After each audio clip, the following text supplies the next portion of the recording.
जय हिंद दोस्तों। स्वागत आपका एक बार फिर से द आइडियल हब के इस यूट्यूब चैनल पर। इससे पिछले कक्षा में साथियों हम लोगों ने जो 12th क्लास का पहला चैप्टर है उसके दो पार्ट्स कवर किए हैं, जिसमें से पहला पार्ट इंट्रोडक्शन था और दूसरा पार्ट महत्वपूर्ण बातों पर चर्चा किया था और कुछ जो साइट्स है, स्थल है, उनके बारे में मैंने आपको बताया था, जिसमें से एक मोहनजोदड़ो और एक हड़प्पा कि उसकी खोज कैसे हुई, कैसे कैसे क्या कहानियाँ रही, उन सारी बातों पे हम लोगों ने विस्तार से चर्चाएं की है। लेकिन आज इस वीडियो लेक्चर में हम लोग कोशिश करेंगे कि उन सभी जो स्थल है उनके बारे में विस्तार से जानें। तो आइए सारी बातों को हम लोग बेहतरीन ढंग से और अच्छे अंदाज में, ताकि वो ज़्यादा मेहनत करके याद ना करना पड़े। मेरी कोशिश हमेशा से यही रहती है कि आप कम से कम मेहनत करें और चीज़ें कवर हो जाए। तो आज का हेडिंग क्या होगा हम लोग का? जो सिंधु घाटी सभ्यता है, या फिर इसी का दूसरा नाम सिंधु घाटी सभ्यता, या फिर इसी का दूसरा नाम क्या था? हड़प्पा सभ्यता। ये सिंधु घाटी सभ्यता या फिर हड़प्पा सभ्यता, इसका नाम क्यों पड़ा, इसके बारे में मैंने आपको बहुत डिटेल के साथ बताया है। इससे संबंधित जो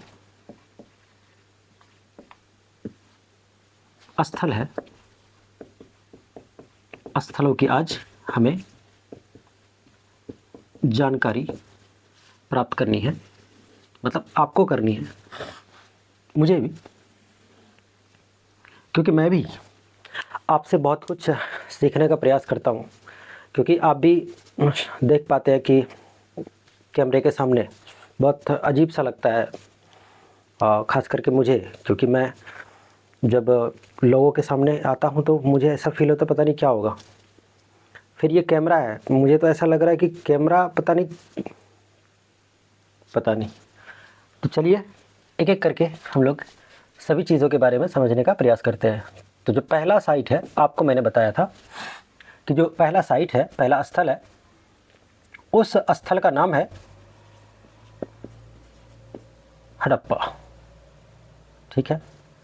और ये जो हड़प्पा है साथियों, इसमें आपको क्या क्या ध्यान रखना है? सबसे पहली चीज़ कि इसकी जो खोज है, ये खोज किसने की, खोज कब की। दूसरी बात आपको क्या ध्यान रखनी है कि इससे संबंधित जो महत्वपूर्ण बातें हैं, आखिर हड़प्पा में क्या विशेष है, उनकी विशेषताओं को हम लोग याद रखेंगे। इसमें ज़्यादा कुछ ध्यान नहीं देना है। इसकी खोज किसने करी, ये है कहाँ पर, इसकी अवस्थिति क्या है, और फिर जो इनसे संबंधित नोट्स है मैं आपको अपलोड कर दूंगा, और हैंड रिटेन नोट्स बहुत बेहतरीन अंदाज में बनाया गया है, इसलिए आप ज़्यादा मेहनत ना करें, वैसे भी नहीं करते आप।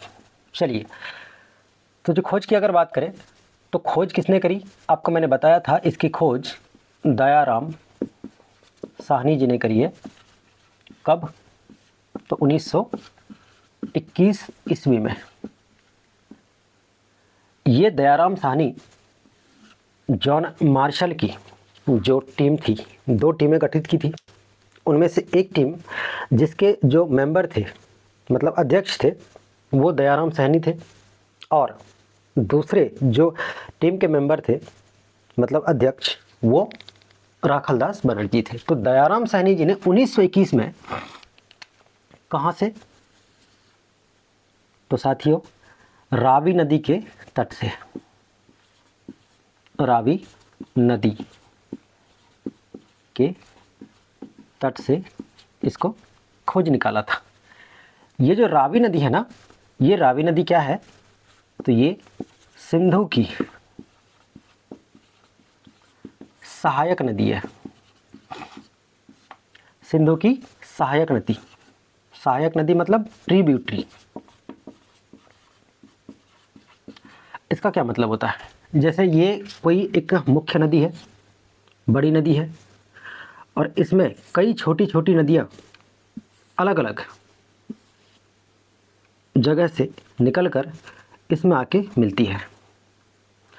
और कुछ नदियाँ ऐसी होती है जो ना मिल करके अपने ही मार्ग में चलती रहती है और अकेले जा कर के आखिरकार कहाँ मिल जाती है? समुद्र में। तो ध्यान दें, ये हमेशा बड़ी नदियों से कहती है, ये जो छोटी नदियाँ हैं, कि बड़े लोगों से मिलने में हमेशा फासले रखो। बड़े लोग आज के डेट में आप भी समझते हैं कि बड़े लोग, क्योंकि जहाँ दरिया समुद्र से मिलता है तो फिर वो दरिया नहीं रहता है। बहरहाल आप समझ गए होंगे कि मैं क्या कहना चाह रहा हूँ। इलेक्शन आ रहा है तो इन बातों का ध्यान रखें। तो जो सिंधु की सहायक है वो कौन है? रावी नदी, और इन्हीं के तट से खोजा गया। अवस्थिति की अगर बात करें दोस्तों, अवस्थिति मतलब कि ये है कहाँ, लोकेशन की बात कर रहा हूँ। जो लोकेशन है इसकी अवस्थिति कहाँ है? तो इसकी जो अवस्थिति है दोस्तों, ये पाकिस्तान में है। पाकिस्तान में है। पाकिस्तान तो ठीक है, लेकिन पाकिस्तान में कहाँ? तो याद रखें, मुल्तान ज़िला। पाकिस्तान के मुल्तान ज़िला में ये अवस्थित है आज की डेट में। लेकिन उस समय जिस समय खोजा गया था तो आप भी जानते हैं वो अविभाजित भारत था। भारत का जो विभाजन हुआ वो आज़ादी से कुछ पहले, और फिर दो देश बने। इसकी भी कहानी हम लोग पढ़ेंगे जब मॉडर्न इतिहास, मॉडर्न हिस्ट्री शुरू करेंगे। बहरहाल इसमें हम लोग को अब कुछ विशेष जान लेना है कि इसमें विशेष क्या याद रखना है, क्या खास है इसमें। ये जो हड़प्पा है, हड़प्पा ये खोजी गई, एक तो पहली स्थल है, एक ऐसी स्थल जिसकी खोज सबसे पहले की गई। एक तो ये क्या है, फर्स्ट साइट खोजी गई, पहली स्थल। और क्या विशेष है? तो जो नगर योजना है साथियों, नगर योजना, जिसको अंग्रेजी में क्या कहते हैं? City planning. ये जो नगर योजना है, पहली बार नगर योजना का जो प्रमाण मिलता है, आखिर हम लोगों को कैसे पता कि ये नगरीय सभ्यता थी? तो उस नगरीय सभ्यता की जो नगर योजना की जानकारी मिली पहली बार, वो हड़प्पा से मिली। इन्हीं के आधार पर हम लोग जान पाए कि ये ग्रामीण नहीं बल्कि नगरीय सभ्यता थी। इसके अलावा और क्या ध्यान रखना है आपको? इसके अलावा आपको ये ध्यान रखना है कि नगर योजना के अलावा ये पहली स्थल है जहाँ से गढ़ी या दुर्ग, जिसको बोलते हैं सिडेटल। ये गढ़ी या दुर्ग क्या है? जैसे देखिए, ये है आपका, मान लीजिए क्षेत्र, पहाड़ी क्षेत्र है, मैदानी क्षेत्र भी है। पहाड़ है तो मैदान तो होगा ही। अब इन मैदानी क्षेत्र में और इन पहाड़ी क्षेत्र में, ये मैदानी क्षेत्र, निचला क्षेत्र, इन क्षेत्रों में मतलब पहाड़ के ऊपर जो घर बनाया जाता था, इसी को बोलते थे सिडेटल यानी दुर्ग। और ये जो आप देख रहे हैं मैदानी इलाका, ये जो मैदानी इलाका देख रहे हैं, इसको बोला जाता था निचला नगर। दुर्ग पहाड़ के ऊपर बनाया गया घर, निचला नगर समतल ज़मीन पर यानी पहाड़ों से निचले वाले स्थल में जो घर बनाए जाते थे आम जनता के लिए, तो ऐसे जो व्यवस्था थी, ऊपरी व्यवस्था को दुर्ग कहा जाता था, और जो निचली व्यवस्था थी साथियों, उसको क्या कहा गया? तो निचला नगर। तो निचले नगर का प्रमाण यहाँ से नहीं मिला, यहाँ से क्या मिला? गढ़ी या फिर दुर्ग का प्रमाण मिला है। दूसरे स्थल की अगर बात करें तो दूसरा स्थल वो है आपके कौन? मोहनजोदारो।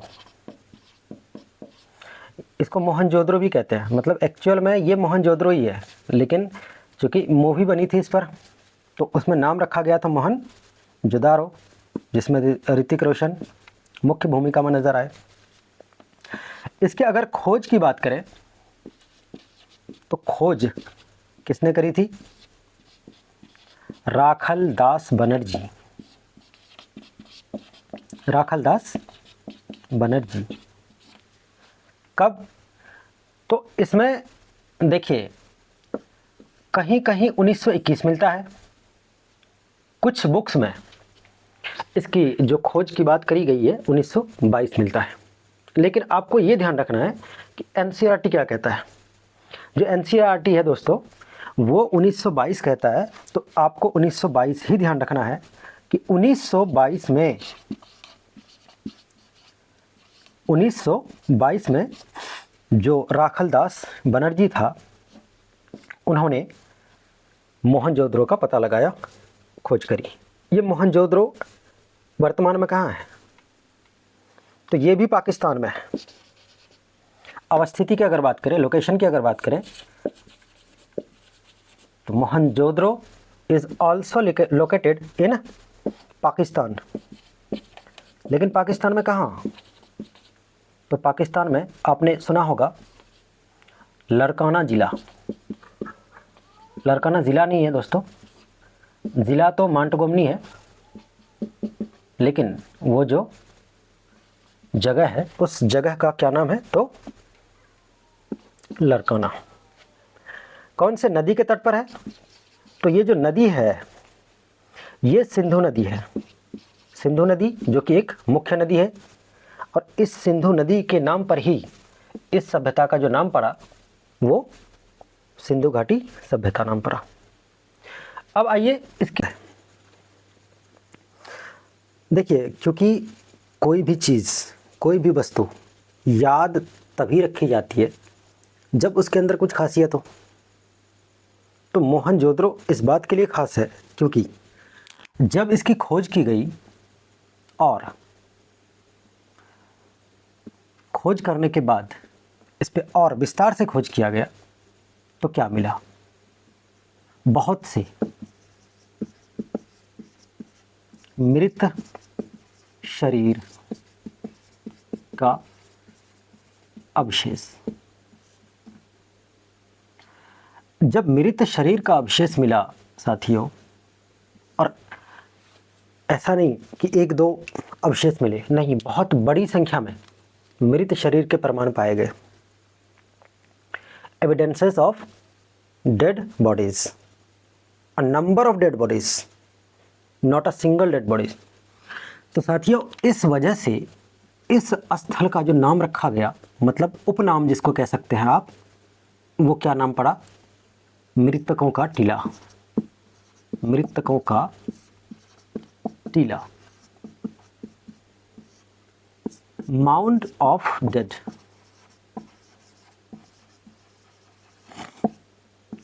माउंड ऑफ डेड नाम क्यों पड़ा? क्योंकि बहुत से मृत शरीर के अवशेष मिले, जिनके वजह से इनको क्या कहा गया? मृतकों का टीला। और क्या खास है इसमें? तो इसमें एक विशाल स्नानागार,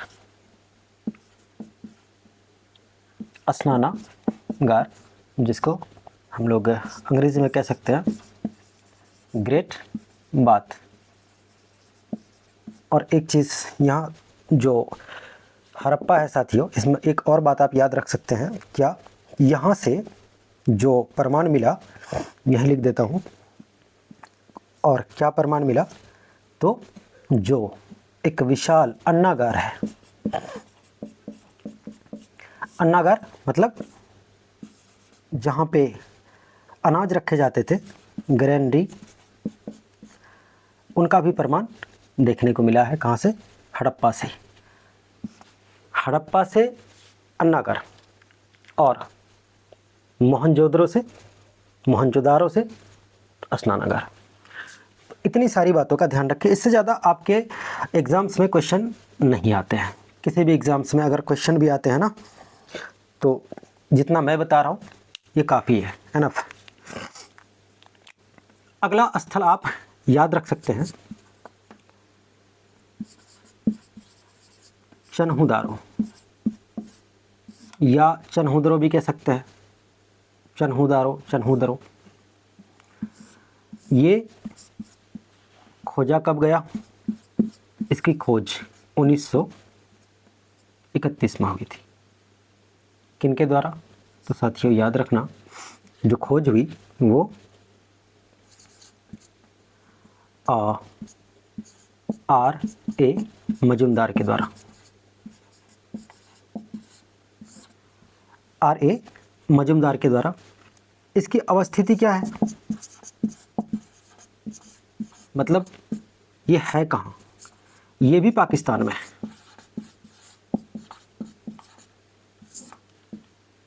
पाकिस्तान के सिंध जिला में। और कौन से नदी के तट पर? तो याद रखना, उस नदी का नाम है सिंधु नदी। और जो चन्हुदारो है, इसमें क्या कुछ खास है? इसकी विशेषता की अगर बात करें तो इसमें विशेष क्या है? ये विशेष बस एक चीज़ के लिए है, वो है मनका बनाने का। ये क्या था? प्रमुख केंद्र। अब ये मनका क्या है? जैसे आज के डेट में अगर आपने देखा होगा, जो माला होता है, तो माला क्या चीज़ का बना होता है? मोतियों का। उसी तरह से उस ज़माने में, प्राचीन काल में, यानी सिंधु घाटी सभ्यता के समय में जो मालाएं बनाई जाती थी, वो खास किस्म की चीज़ों से बनाई जाती थी, और उसी चीज़ को मनका कहा जाता था। अंग्रेज़ी में आप इसको बीड्स कह सकते हैं। माला आपने देखा होगा इस तरह से, ऐसे ऐसे होता है। जिनकी शादी वादी हुई होंगी उनको पता होगा कि माला क्या होता है। माला कहिए या फांसी का फंदा, बात एक ही है। बहरहाल, और इसमें ज़्यादा कुछ आपको याद नहीं रखना है। अगले साइट पे चलिए, नहीं तो पता चलेगा कि हम लोग, है ना, 3-4 साइट को ही डिस्कस करते हुए 1.5-2 घंटे लगा दिए। चौथे साइट की अगर बात करें साथियों, तो आप चौथे में और लोथल को याद रख सकते हैं, क्योंकि लोथल से कुछ खास चीज़ें मिली है, इसलिए।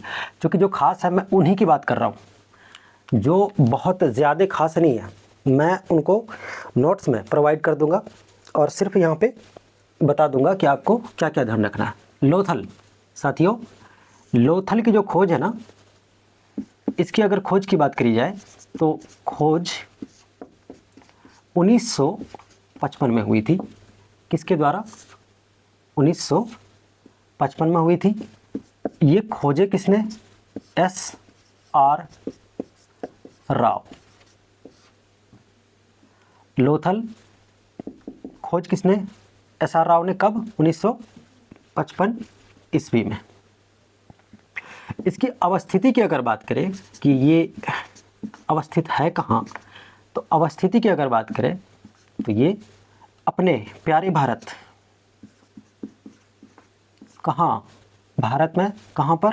तो भारत में, जहाँ से अपने देश के सबसे बड़े और महान स्वतंत्रता सेनानी देश को मिला गुजरात, और अभी देश को जो मिला हुआ है वो भी जानते हैं गुजरात से ही है। जो गुजरात है, और गुजरात में भी कहाँ साथियों, तो याद रखना जो खंभात की खाड़ी है,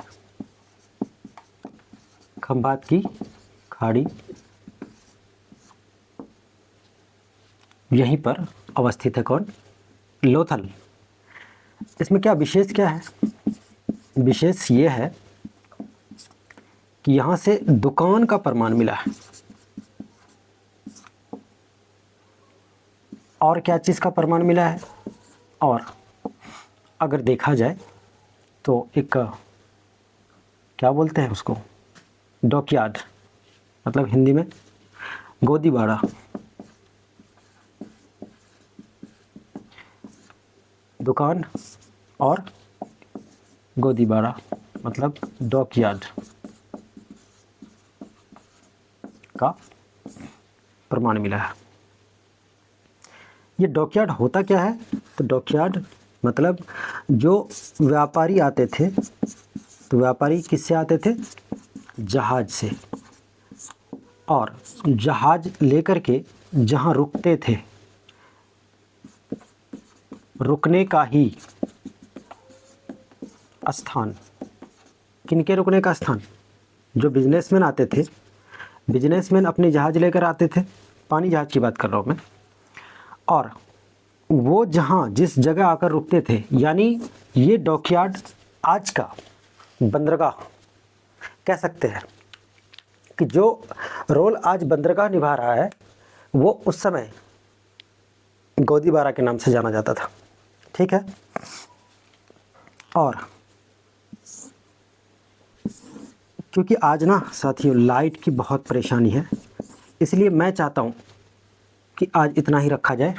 तब तक के लिए आप खुश रहिए, और मैंने इसका जो PDF है वो अपलोड मतलब कर दूंगा। और आज लाइट काफ़ी परेशान कर रही है, तो जिसकी वजह से रात के 2 बज चुके हैं। तो मैं चाहता हूँ कि आज की क्लास यहीं संपन्न की जाए। तब तक के लिए खुश रहिए। जय हिंद।